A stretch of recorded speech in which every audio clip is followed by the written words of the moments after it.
I'm just gonna run through our aims and objectives, the track that the hurricane took, the route to the tour, the general assessment, and then the recommendations that we'd have garnered. So our aim by doing this trip was really to assess different types of damage, going from different types of infrastructure. So from residential to commercial to institutional, identify possible causes of failure. And the reason why I say possible because, given the time that we spent on the ground, it might be a bit difficult to pinpoint the exact cause of failure. And of course, recommend mitigation and reconstruction strategies for resilience. So one of the things that obviously we can note is that the storm would have been heavily concentrated to the western portion of the island. These plots show the type of wind speeds, the type of sustained wind speeds that would have been experienced throughout the island. So you can see where parishes like St. James, Trelawney, Westmoreland, and St. Elizabeth experience wind speeds, north of 185 miles per hour, and in some instances, the gusts were well above 200 miles per hour. So this is a quick, excerpt or extract from the hazard maps that would be associated with our building codes. So if you look to the left, you're seeing 180 miles per hour for, I guess, high risk category buildings. So that's your hospitals, your schools, your shelters, and this typically coincides with 180 mile per hour winds. And then for your standard homes, less critical, although I would say homes are very critical, they align with 150 mile per hour winds. So this, is a key note is something key to note. That this storm was really something else, meaning it would have exceeded, in some instances, a lot of, what persons would have designed for. This is just a quick summary of some of the places that we went to, and it was actually more. So the first day of the trip, we started on the south coast and we moved more towards the north. And then I'll just run through some of the damage that we saw. So one of our first stops was Santa Cruz. The major things that we saw were issues with flood control, and also we did see some roofing damage as well. So the bottom image, and I hope you guys can see clearly, there was a major drainage path that was being serviced by a relatively small culvert. As a result, when the water would have, in a sense, exceeded that culvert and bypassed it, significant flows began to erode the roadway, and of course, that's how you ended up with that complete destruction of the roadway. Comparatively to, let's say other parishes, the roof damage was limited, but there are some instances, where we did see some roof damage in Santa Cruz. Here are some images from Black River and Luana. So another one of the hazards that you need to look out for is storm surge. At the Black River Fire Station, there was an estimated storm surge of about 13 feet. It's important to note this type of hazard because it will greatly inform the design requirements in terms of flood elevations for your sites. So this is something that's key to keep in mind. And of course, any new infrastructure, especially schools, which in some cases act as shelters, this is important to have these facilities accessible. I put a note about hurricane waves and revetments. So you can see the image in the bottom right. Although, you can see the substantial damage to the revetment, without some of that protection, you can only imagine that a lot of that roadway would have been lost completely. From the images, you can also see the extensive roof damage. And, it's a lot worse than Santa Cruz, where there were complete losses to these roofs. In a lot of cases, what you saw was that there was a removal of the sheeting. A lot of cases, the actual rafters and purlin stayed behind. And of course, there was a large percentage of damaged and downed utility poles, both concrete and wooden, which, leads to it might point to the need for increased embedment or even better consideration for soil types when placing these infrastructure. Just some additional pictures from the Black River Hospital. Right. This is from our trip to Darlaston. So again, similar thing where you're seeing a lot of total loss scenarios. A lot of sheeting would have been removed from their rafters and purlins. This is in St. James. So again, different types of losses, but we would have seen, I would say, varying instances of failure. So, for example, if you look to the left, two left images, what you're seeing is asphaltic shingle. These are some of the, I guess, roofing types that we found to be less ideal. A lot of instances you saw asphaltic shingle roofs where the shingle was removed, exposing the sarking, and of course that would have led to leaking of these homes. So you see a lot of houses with blue tarp being used to temporarily protect the homeowners from the elements. There was also a significant loss with things in terms of solar panel infrastructure.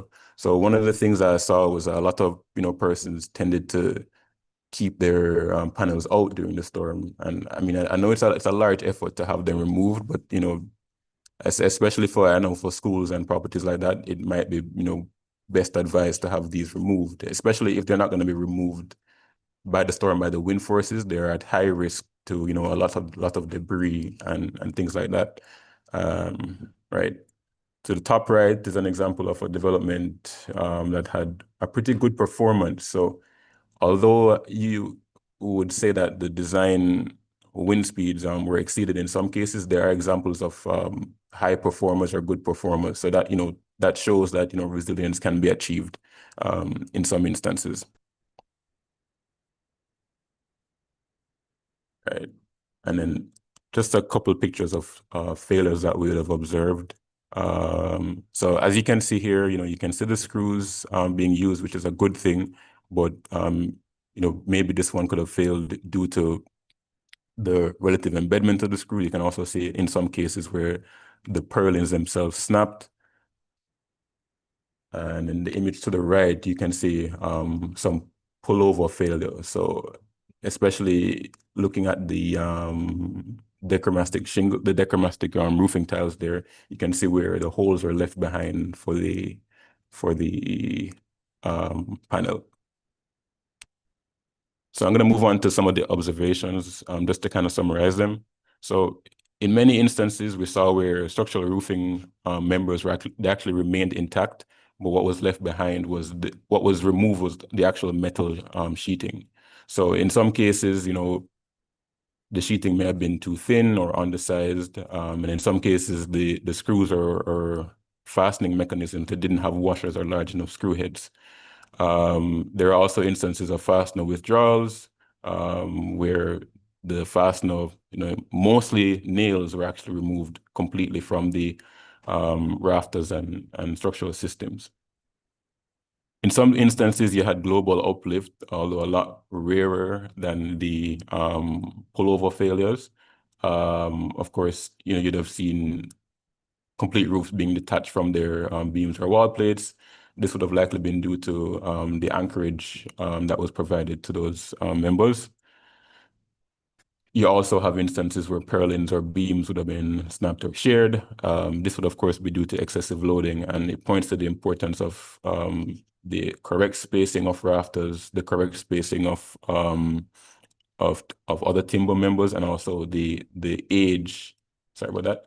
The age and condition of the material. So general maintenance of those materials.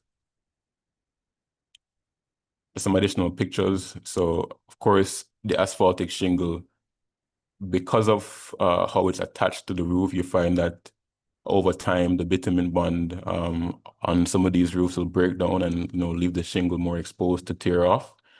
Also, the aging, it becomes more brittle and again more prone to removal. So in my personal opinion, to stay away from the asphaltic shingle. You can see where nails were used to fasten this purlin, making pull out a lot easier. And again, you can see the pullover failure on the dechromatic roofing tile. Right. So some other observations I would have seen, your standing seam roofs typically indicated good, strong performance. So, that's a key consideration for persons that may want to install roofing systems in the future, where standing seams are pretty good performers. Likely due to the mechanisms that are used to fasten these systems, where the screws and attachment systems are mostly hidden, and also they're supported by the actual seam, which clasp together. Another key factor to note is the topographic factor. So a lot of our roof failures were observed in hilly regions, and it could point to the additional care that's required to protect these infrastructure, especially given that wind speeds, can increase by, north of 50%. Especially if you look at this table here to the left, you can see where, depending on the slope of the hill, let's say 105 mile per hour wind has the possibility to increase all the way up to 158. So you can see where that would be extremely catastrophic for hurricane wind speeds as well. So it's just a key fact for designers to take into consideration as well when designing critical facility on high slope or steep slope areas.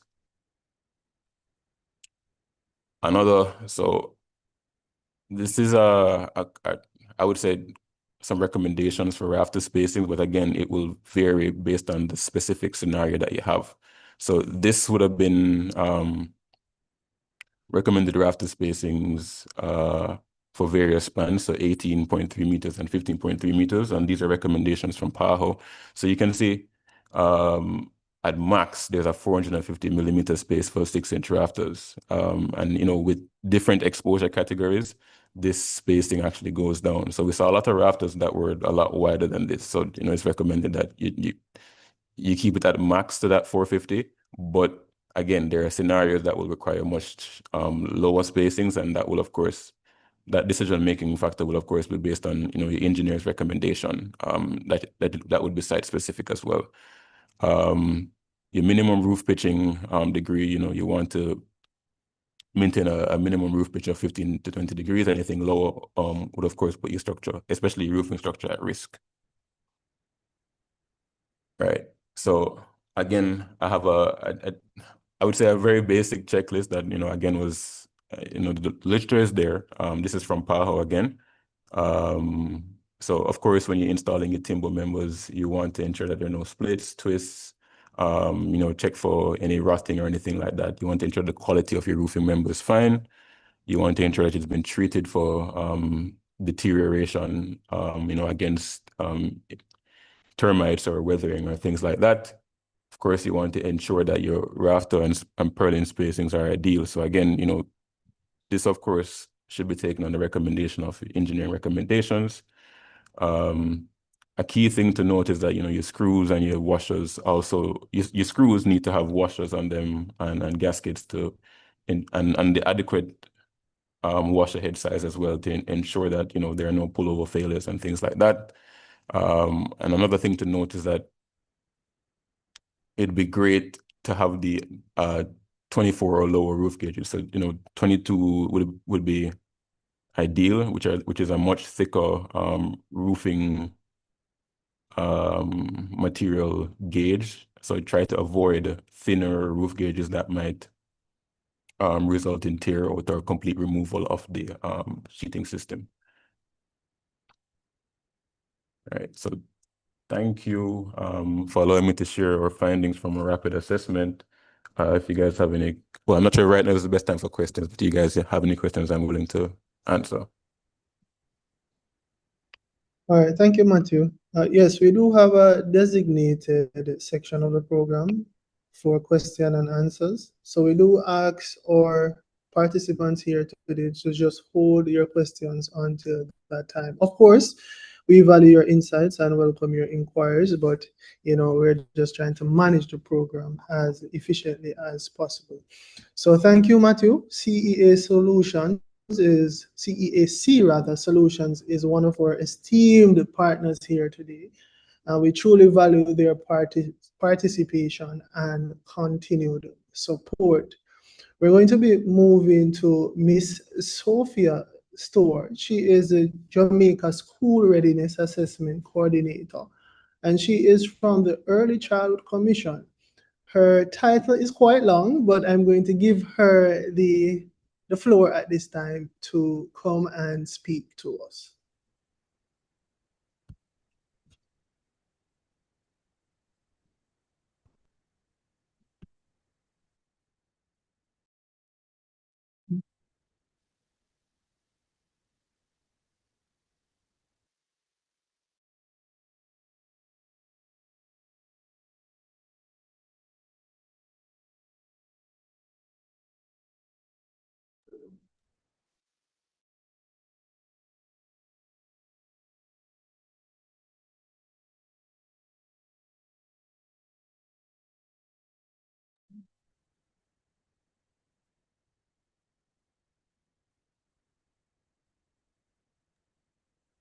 Ms. Stewart, all is well?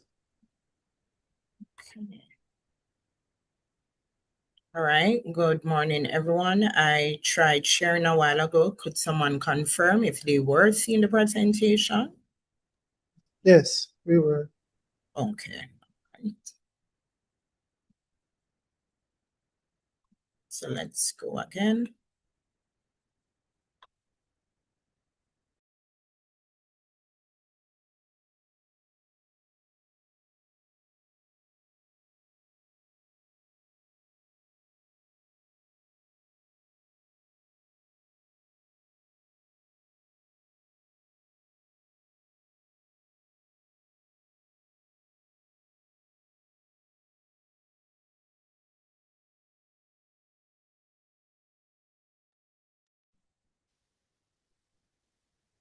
Ms. Stewart, are you speaking? You might want to unmute.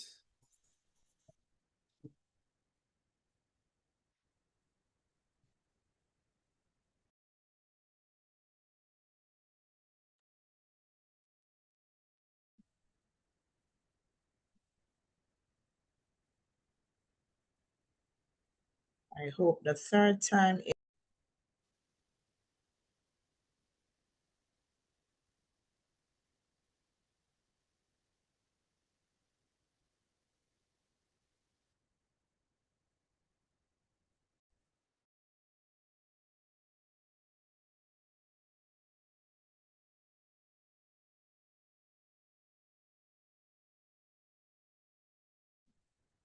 Ms. Stewart, are you there?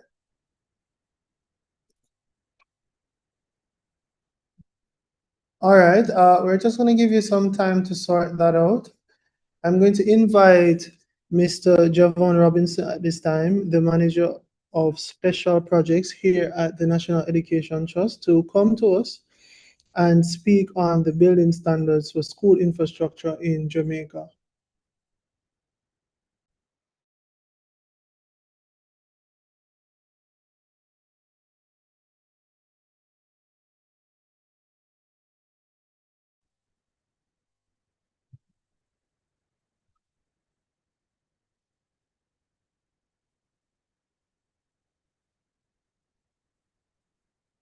All right, good morning, everyone.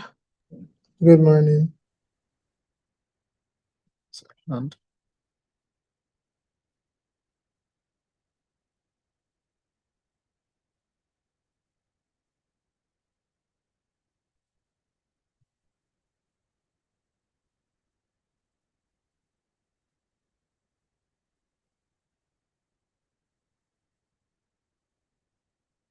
So the Ministry of Education through the National Education Trust last year looked at the revision of the current building standards we had for secondary and primary level institutions. Having done this, we looked at the functional requirements of educational facilities and ensured that the document developed considered or addressed those needs for the built environment or for public schools. In the research and review of existing documents and what other jurisdiction has done, we realized that in our context, we had to include some other features that were not considered. More importantly, the environmental conditions that exist. Jamaica is faced with hurricanes, subject to flooding and landslide because of volume of rainwater and rain events, and also earthquakes. So our building codes are heavily addressing earthquake-related activities and hurricane-related activities. But in terms of designing our schools, we function predominantly on those features. And to improve in a more sustainable way, we looked at other supporting environmental factors, such as orientation of building, student comfort, etc. And again, our students spend 8 or 9 or more hours per day, 5 days per week in these institutions, and the environment can either promote or reduce learning for our students. So what we looked at? We looked at mechanisms and billing systems to ensure they're compliant with regulation and codes. Look at specifications for the infrastructure, walls, ceilings, doors, lighting, and mechanical systems, etc. We looked at functional requirements for the environmental issue that affects airflow, placement of chemicals, the things that may develop adverse conditions such as mold development in areas where you have water, and food and communal spaces, because again, where you have kitchens where you're providing meals or storing food or stuff, those can harbor vermin, those can harbor disease and all sorts of issues. Looked at the greening of facilities and the green spaces of infrastructure. So we're promoting solar systems or alternative energy systems in our schools. Green spaces for gardening and vegetation growth is also being promoted. So we're planting trees in proximity to buildings that can provide shade to these buildings, and putting shading system on buildings as well to minimize heat impacts on these facilities. And then we look at the maintenance aspect or maintenance requirement for these facilities that we're constructing to ensure that they're more pragmatic and have longer functioning use. So the standard itself addresses some of those dynamic requirements of the education sector, but also seeks to address in a more structured manner the functional and codified requirements of an evolving education infrastructure, and aligned to also the evolving standards for infrastructure internationally. So we looked at green technology, we looked at environmental system, we looked at rainwater harvesting, we looked at HVAC systems or mechanical systems in these buildings. We look at energy efficiency and utility services to ensure that we are promoting the best facilities at affordable cost, because we have to be pragmatic about what it costs to build and what it costs to maintain these facilities. And having done so, we ensure that the document covers as many of those areas as possible for functional operational use. Added to that, and I mean, it's with the codified standards that exist, the building codes, the international building codes and others, we would have allowed the current standards to be aligned to those specifications when we are designing our facilities. What we've done in recent times, and Mr. Todd Robinson alluded to that, we have also created some supplementary specifications that will be used to complement these standards. And the first one addresses the roofing specifications, where we've identified three main typologies of roof: timber roofs, metal frame roof systems, and concrete or traditional concrete systems as the main three we've used in Jamaica. And we've provided some specifications just above the minimum requirement to ensure that once we rebuild these facilities where they are applicable for remediation measures, they are sound enough for prolonged use. No bills will also take into consideration that, but no bills we can add additional features or improve features to ensure that they're sustainable, they're structurally sound, and can withstand the appropriate disaster events that they are so designed for. So in a nutshell, the standards is a very large document. We have one specifically for the secondary school, secondary level schools. And we also have a second document that speaks to the primary and early childhood facilities. And this is also aligned with the requirements for the Early Childhood Commission in terms of their requirements for what those facilities look like.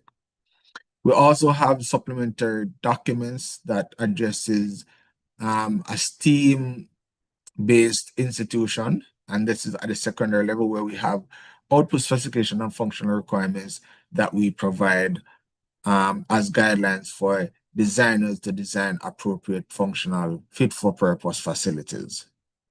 So from time to time, coming out of lessons learned from this Hurricane Melissa event, we will be structuring numerous documents to guide the designers and our stakeholders in terms of implementing, building, planning for, designing, and executing infrastructure works for the education sector. We are currently also in the process of doing a standards for dormitory or residential facilities. As you know, we have about 6 or 7 fully active dormitory schools that takes anywhere between 100 to 300 students. And we will want to ensure that those facilities are designed for functional, fit for purpose, and to code that can weather any storm per se. So these are some of the documents, some of the process that we're going through, and we are in the process of continued circulation or expanding our reach. And Come here, sir. who have not yet had access to the document. We ask that through Mr. Hello. We ask that through Mr. Wallace and the marketing team will promulgate that presence here, and you can feel free to disseminate that as much as possible. It's a public document and will remain public for such use. So with that, I thank you. And if there are any questions, I'm open to providing a response. All right, thank you, Javon. The question and answer segment is coming up shortly. So we've asked persons just to hold off until that point. And yeah, and thereafter we will receive the questions. Ms. Sophia Stewart, are you able to present at this time? All right, good morning again, everyone. To accommodate free flow, I am going to try once again to share my presentation, but should we have the same challenge, I'll just have the conversation with everyone. I hope that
Is this also a video we're not hearing?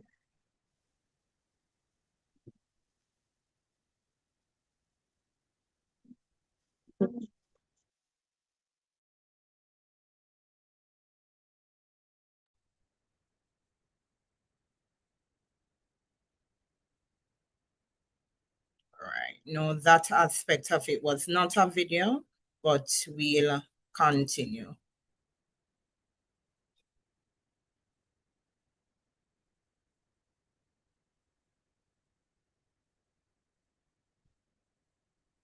So as was noted, so in our Jamaican law, there are two types of standards: laws that are enforced by act and regulation that have legal consequences, as well as laws that provide recommendations and suggestions that aim to improve practice voluntary.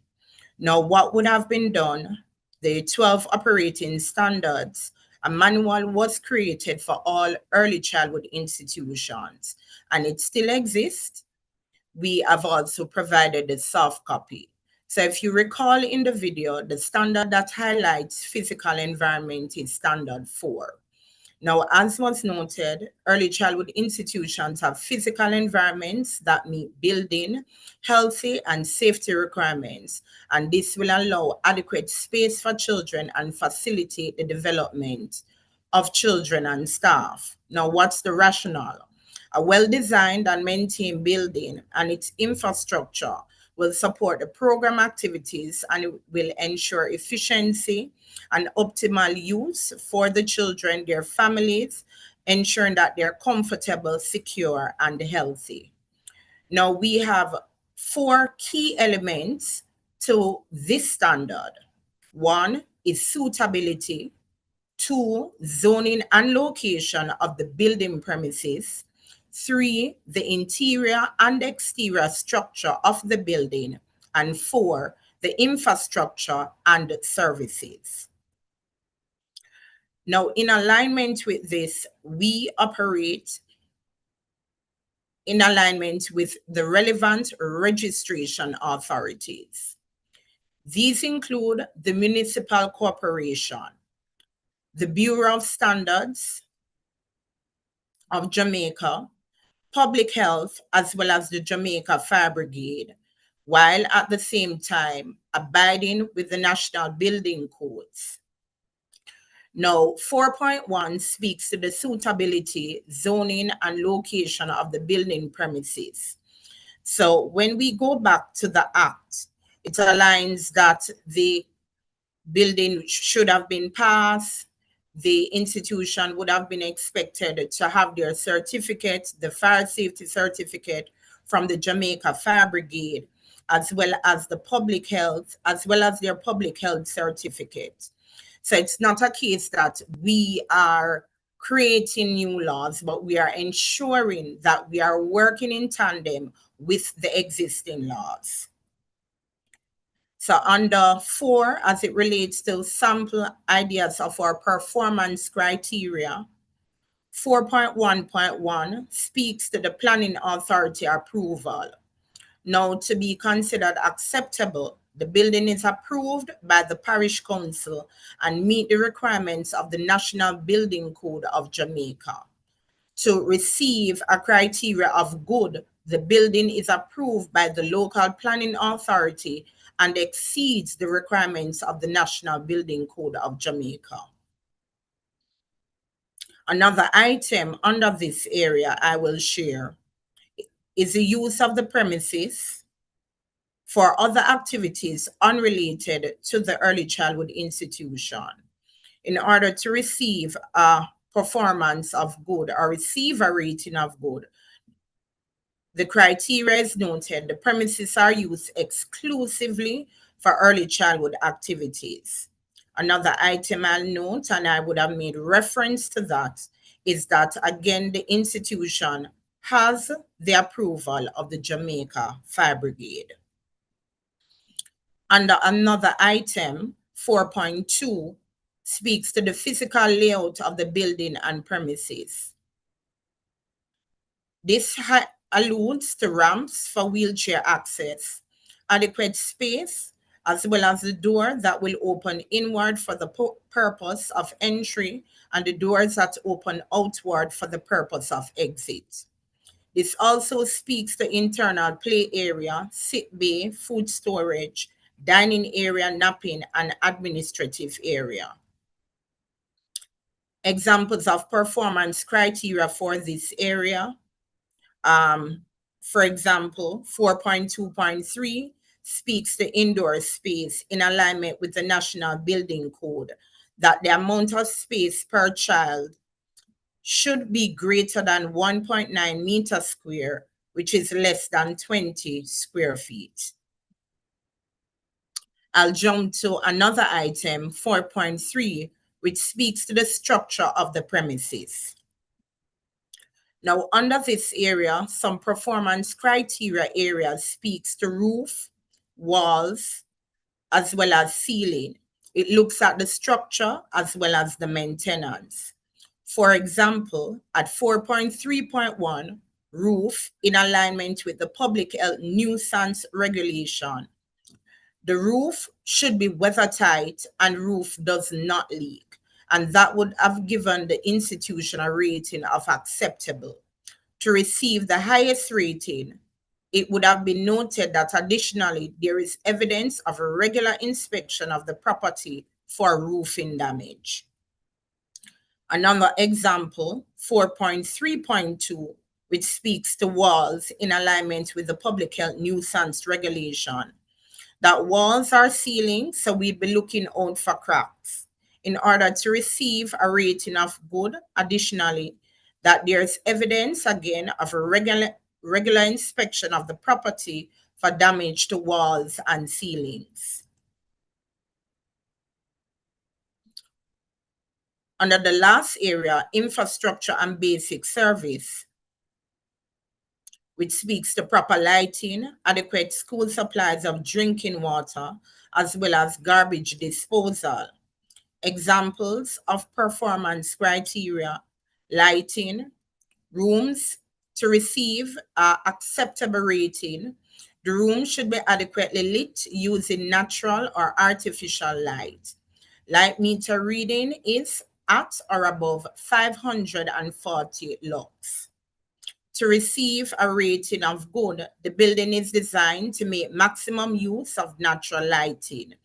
Minimum use of artificial lighting is necessary, though always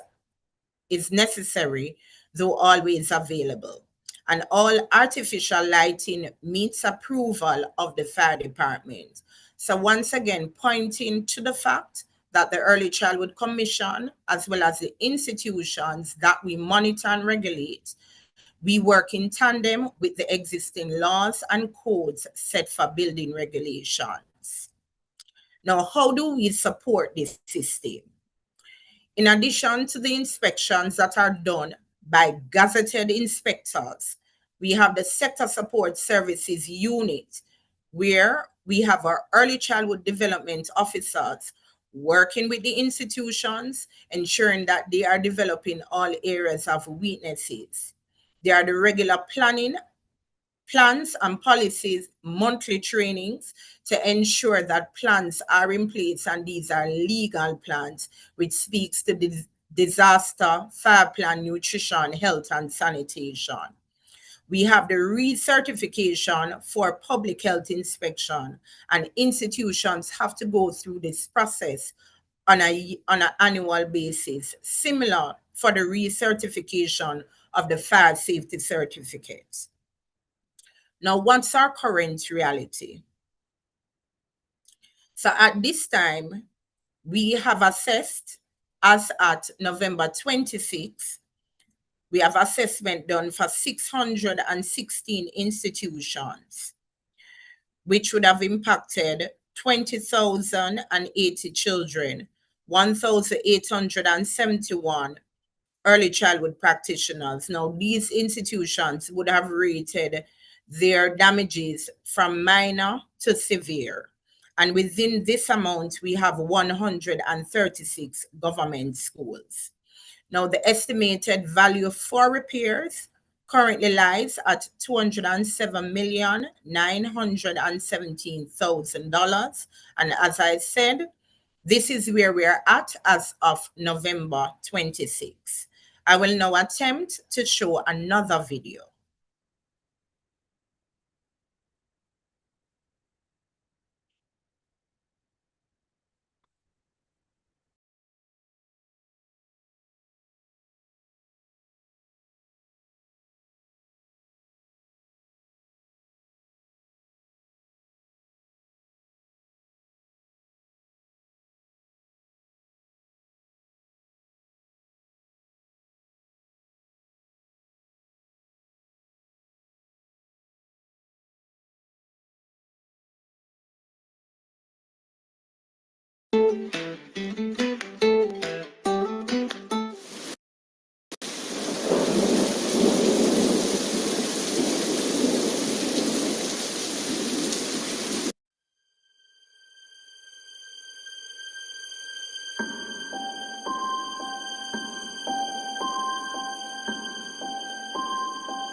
All right, as I come to the end of the presentation from the Early Childhood Commission, as we would have just seen the video with not all the institutions, but a portion of the institutions within each region that would have received damages.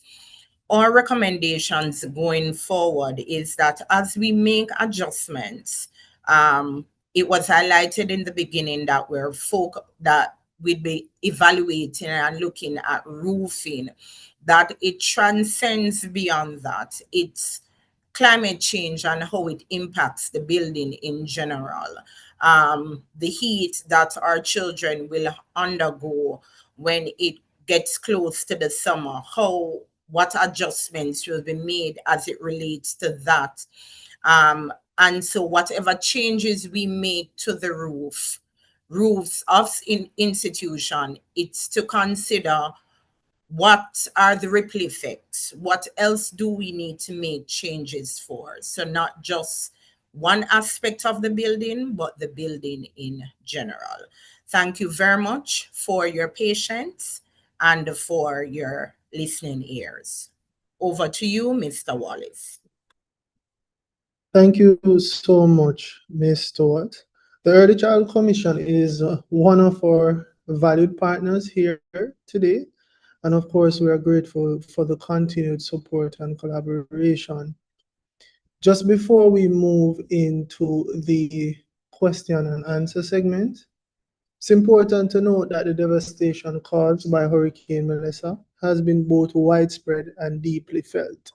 This morning, you have heard perspectives from several key voices, such as Mr. Todd Robinson, Acting Director of the Infrastructure Management Unit at NET, Mr. Matthew Arnold, Civil Engineer from CEAC Solutions, Mr. Javon Robinson, Manager of Special Projects at NET, and most recently, Ms. Sophia Stewart, Jamaica School Readiness Assessment Coordinator at the Early Childhood Commission. Their insights reflect not just the damage, but the determination we share.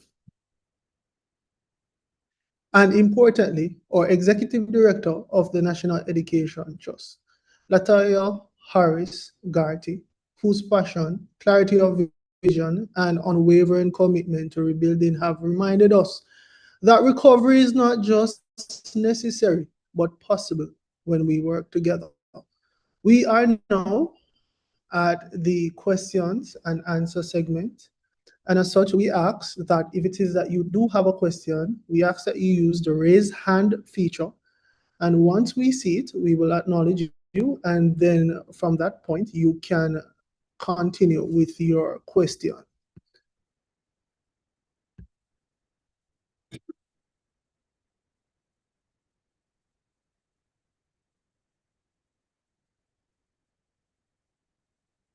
All right, I am seeing Mr. Javon Robinson. You can go ahead. Good morning again, everyone. So this is directed to the ECC. The presentation was good, and I'm quite interested in terms of the infrastructure damages that you've highlighted. The question is, would you be able to compile a list of all the schools and with the supporting documents, including those that you would have done preliminary costing for, and share with me as well? You can do a Google Drive and put all the files in that file and just share me the link so I can be able to go through those documents in support of the rebuilding. I did see a number of estimates being presented.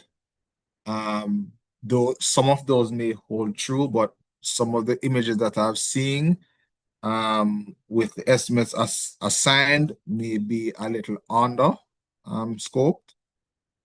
So it'd be good for me to have a look at all those areas that you're proposing to repair, and I can the NET could give you guidance in terms of those remedial needs. All right, so thank you for the question and the request all wrapped up in one. Yes, we currently have information. We are compiling on on a day-by-day basis. And we have noted the same observation where there are cases where the estimate would be, they are not aligned with the damage that we are actually seeing. And so we know that reevaluation or additional assessments will have to be done to see the true value. We can have further conversations, and once approval is granted, I don't see a challenge with sharing the document, but I'll speak further with our executive director as well as the other senior directors aligned. Thank you, Mr. Ward. I'm seeing a hand from Renisha Daly. You can go ahead. Hi, good morning, everyone. Good morning. Sorry, I muted my mic. I was just saying, similar to the gentleman that just spoke, I had a concern in terms of the cost, some of the estimates, and in terms of if there's a full list of schools that the net will be doing, and in terms of the type of repairs. But I also had a question and a concern in terms of, I know that for some of the ECR institutions specifically that were listed, I see the enrollment numbers are low. I'm assuming those are mostly in the rural areas where possibly no schools are close by. But in terms of the estimates for the damage on a school with 6 students who would have been enrolled, what is the position of the net, the ministry, in terms of the prioritization or the type of repair to those schools in terms of just cost benefit analysis, and if it actually is the best option at this point in time? All right, I know that other agencies will have a response on the matter. As it relates to the position of the Early Childhood Commission, we are prudent in handling the funds or whatever or the support given to the Commission for early childhood institutions. So we have considered the fact that there are some institutions which have been damaged, but considering long-term benefits, it would be prudent for modernization to take place. And so further conversations will happen with the management board and the principals of these institutions as it relates to the way forward.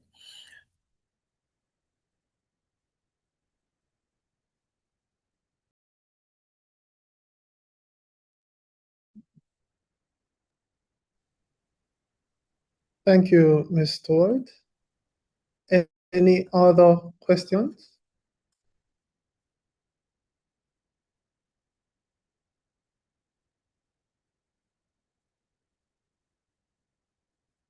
Remember, if it is that you do have a question, we ask that you utilize the raised hand feature. And from there, we will acknowledge you and you can proceed. Yes, you can proceed with your question.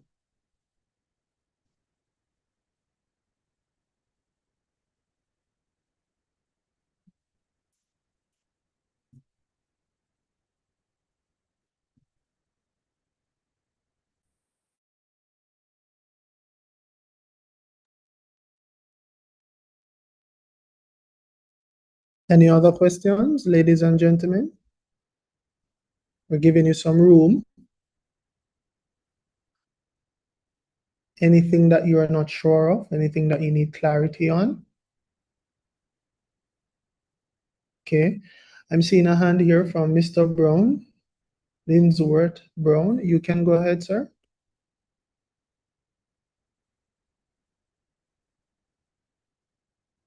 You might want to unmute. Okay. Hi, good morning. Good Linsworth morning. here. Thank you guys for, putting out the information that you have this morning. It was very informative. But I have a question in terms of the reports from CEAC, that report. I was wondering if that report would be available for us to peruse later on, and any of the other reports that were presented during the during this meeting.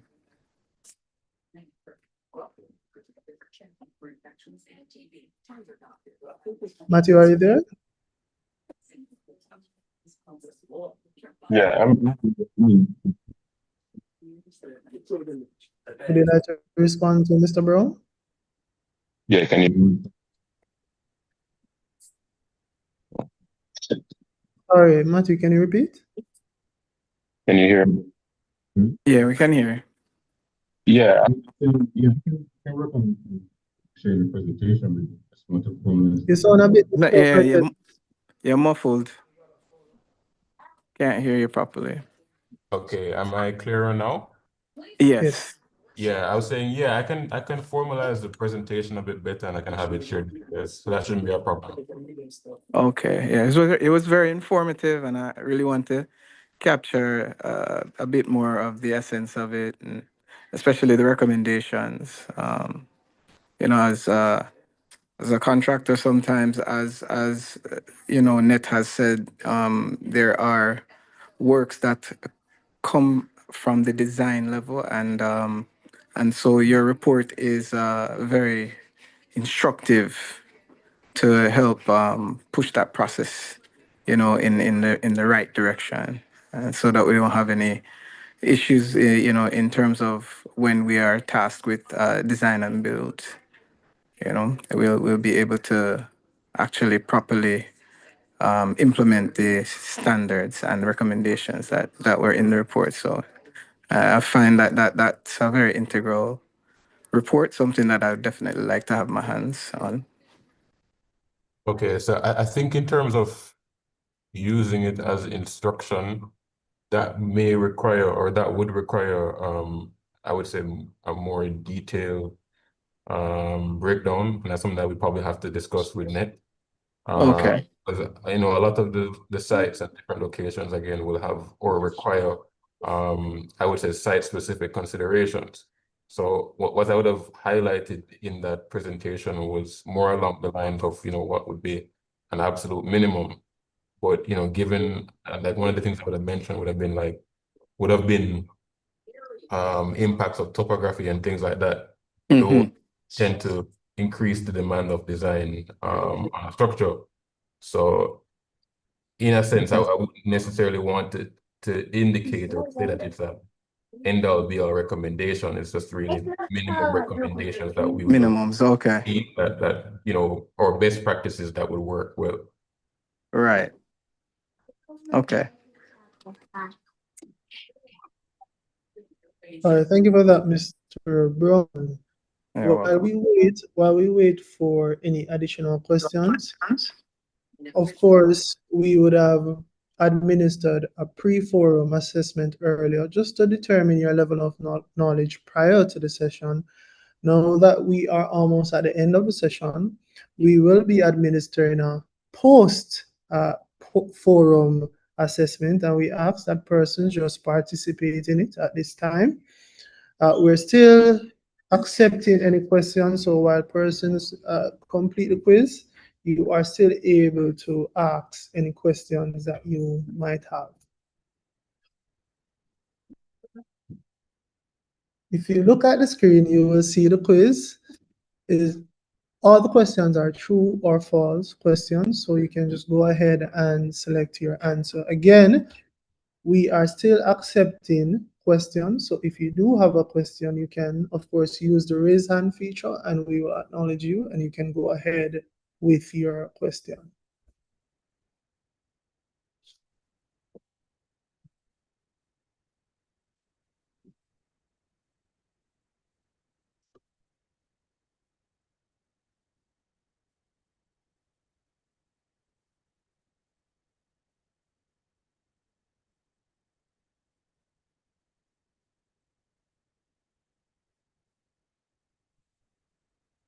Once you're able to, we're asking everyone if you can just participate in the quiz.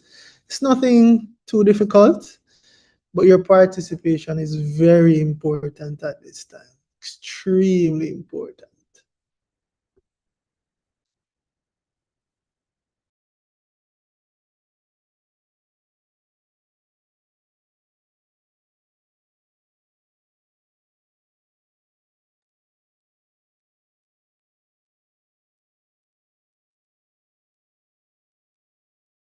Matthew, I'm getting a question here for you. I think this is coming from a member of my team here at the National Education Trust. They're asking if you can do a presentation for us at some point in the future.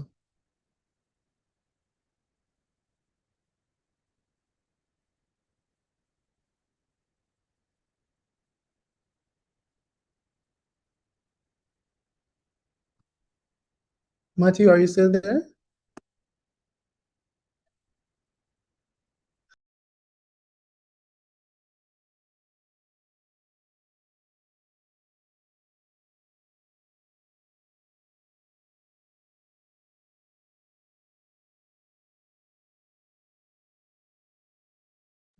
Hi, Jerome. I'm seeing your hand. You can go ahead. Yes, morning. Good morning. Is a query to Matthew as well? Is he there? Hello? Jerome, give me 1 minute. We're reaching out to him currently. Okay.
Jerome, we're trying to get through to him. In the interim, I'm seeing a message in our chat room from Kemore. We are currently taking the questions, Kemore. So if it is that you do have any questions that you want answers to, you can pose those questions now.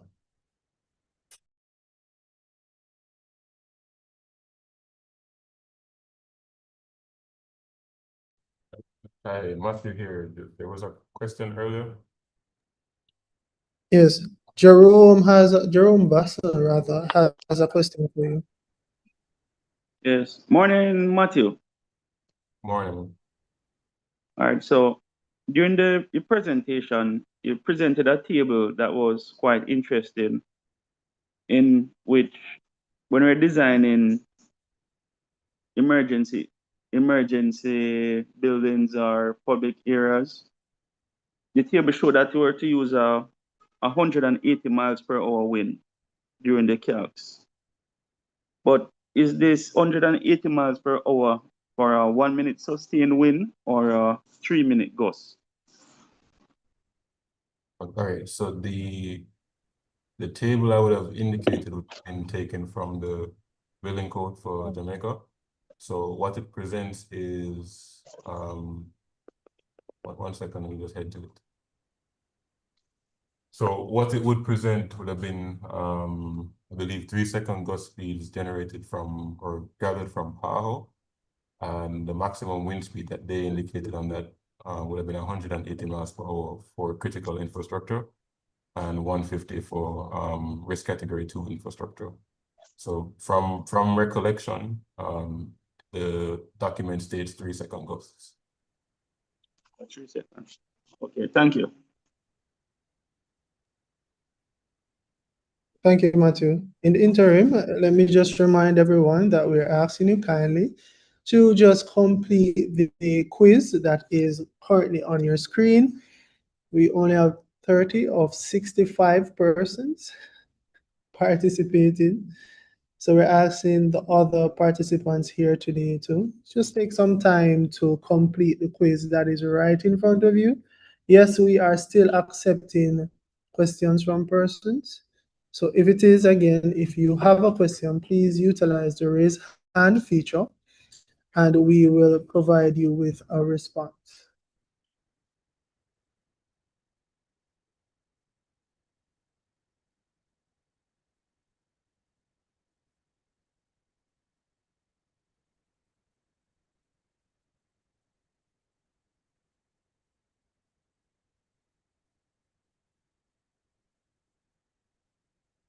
Okay, we're just going to give persons 2 more minutes. If we do not receive any questions, we're just going to move to the end of the session here today.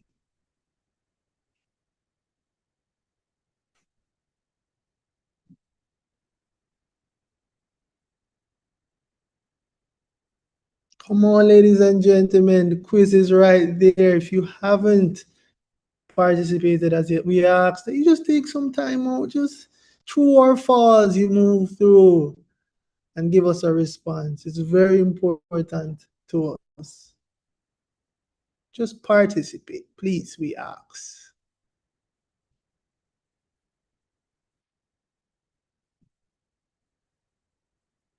True or false, ladies and gentlemen. We have less than 2 minutes to go. If it is that you have a question, we ask that you utilize the raise hand feature, and of course, we will address you accordingly.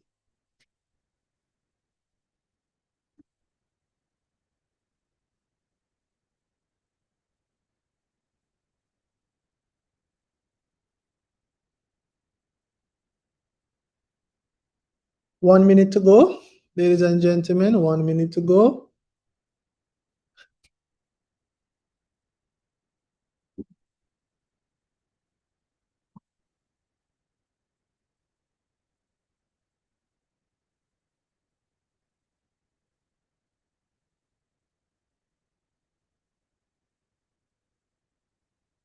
Thirty seconds to go, ladies and gentlemen, 30 seconds.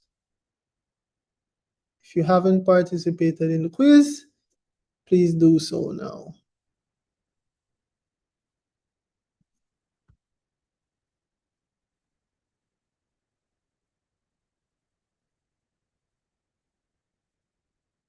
Ten seconds to go.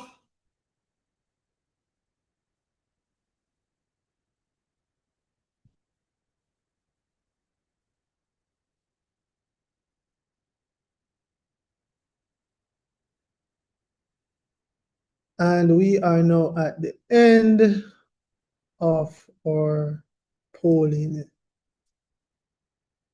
Ladies and gentlemen, thank you so much for being here today. Thank you for joining us for Net Engage 360. Of course, we have to tell our partners, thank you, the Ministry of Education, Skills, Youth and Information, the Early Childhood Commission, CEAC Solutions, for their participation. Of course, we could not have done this without them. I must acknowledge the work of my intern, Mishka Thompson, who has been very aggressive with the organization of this forum. And for that, publicly, we have to, or I have to, tell her thanks for the excellent work in organizing this session. Thank you to all the NET representatives here today, the consultants, the contractors, all the experts within the industry that would have an avid interest in the infrastructure development of schools within Jamaica. As mentioned earlier, the National Education Trust is a registered charitable organization, and an agency of the Ministry of Education, Skills, Youth, and Information.